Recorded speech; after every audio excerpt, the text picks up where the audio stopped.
我有講到，因為我話我話其實我一直好想減肥啦，即係我見到我 weight 係咁飆升咧，亦都係令我好 anxious 啦。但係我話我呢個人係冇乜恒心啦，同埋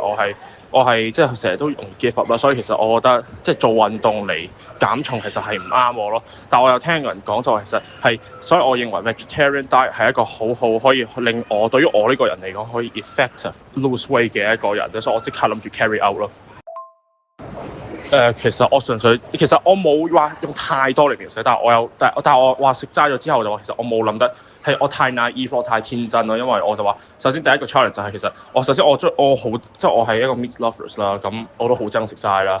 我話，但係令我更冇諗過就係原來其實食齋唔止係好似平時要食三餐咁樣嘅，我要食好多餐嘅。因為我話其實有一次我喺 P lesson 係爭啲 faint 咗，因為啱啱開始嗰陣時，我發覺其實因為我 energy intake 唔夠咯，咁我原來係要食好鬼多餐嘅，咁整到我一個 meat lovers 更為痛苦咯，我話咁更難堅持落嚟咯。之後其實我又再可能用兩小段嚟講，其實我之前係好多次嘗試放棄嘅，因為其實我都想去 fridge 入邊揾咗啲 sausage 喺夜晚嗰陣時咧，但係同埋我又講下啲掙扎咯，即刻就落到去嗰個 turning point 咯，就話係我爺爺去嗰個 heart stroke 啦，入院，令到我最尾真係諗住堅持落嚟咯。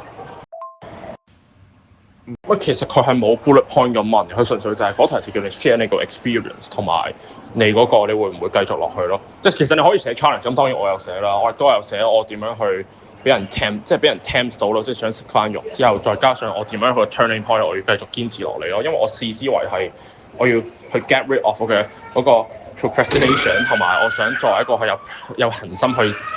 第一次去 accomplish 一個 task 嘅人咯。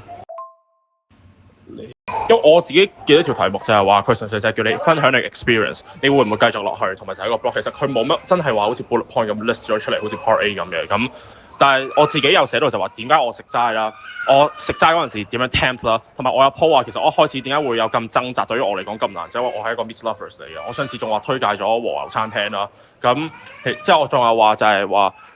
點解我甚至當初諗